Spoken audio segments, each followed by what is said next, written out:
او حدیث کې دا راغلی چې د قیامت په ورځ باندې به دا ظالمان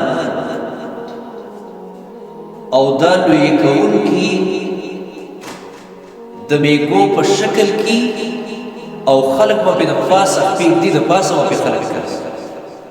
دومره به الله ذلیله کړي دا یو ذلت دا به الله رب العالمین دا دوی ته ورکوي ځکه الله رب العالمین دا غواړي او دا یې خوښه ده چې دنیا دا د انصاف او د عدل میدان دی د دنیا نه ظلم ختم شي د دنیا نه بې انصافي ختم شي ځکه حدیث کې راغلی چې بېشکه الله چې دی دا ظالم نه دی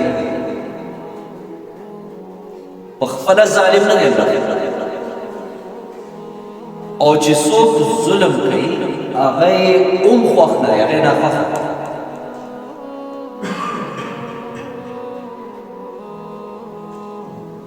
د قرآن مجید واقعیت چې موږ تاسو ته چې هغه زموږ او ستاسو لپاره یو تاریخ دی یو رهنما تاریخ دی لارې راښودلې ده نو چې کومه واقعه تاسو ګورئ او الله کوم قوم باندې عذاب راوستی دی نو هغې سره دا جمله ضرور فرمایلې ده څو سره یې داسې فرمایلي ذلک بما عصوا وکانوا یعتدون دا د دوی د نافرمانو په وجه او د دوی د اعتدا او د ظلم په وجه ځنو سره فرمایلي چې ما دوی هلاک کړل بما ظلم په دې وجه باندې چې دوی ظلم کړل زیاتی کړو ځکه د علي رضی الله عنه قول مشهور دی یا فرمایي الله رب العالمین یو حکومت یو نظام دا د کفر سره چلی الا وخور کوي د کفر سره خو د ظلم سره حکومت الله پاک نه چلی هغه الله ختم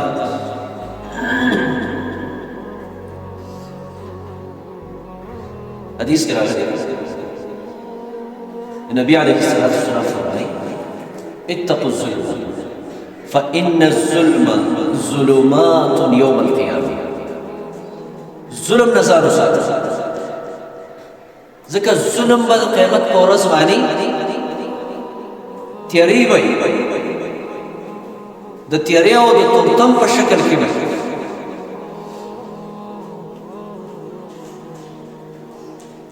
او حدیث کې دا راغلی نبی علیه الصلاة والسلام فرمایي اتقي دعوة المظلوم او دا جمله هغه وخت نبی علیه الصلاة والسلام معاذ بن جبل رضی الله تعالی عنہ هغه ته په نصیحتونو کې فرمایي چې کله یمن ته د گورنر جوړ کو هلته لېږه حدیث کې راغلی نبی علیه الصلاة والسلام دا هغه د سورلۍ پړی نیولی او معاذ بن جبل هغه د سورلۍ د پاسه ناست او نصیحتونه ورته نبی علیه الصلاة والسلام کوه په هغه نصیحتونو کې ورته یو دا فرمایل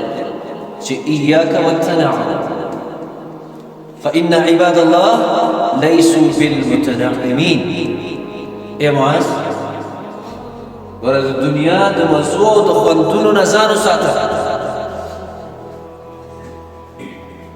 ځکه د الله بندګان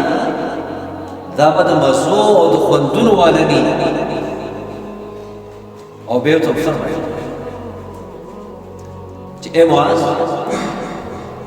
د ظلم نه ځان وساته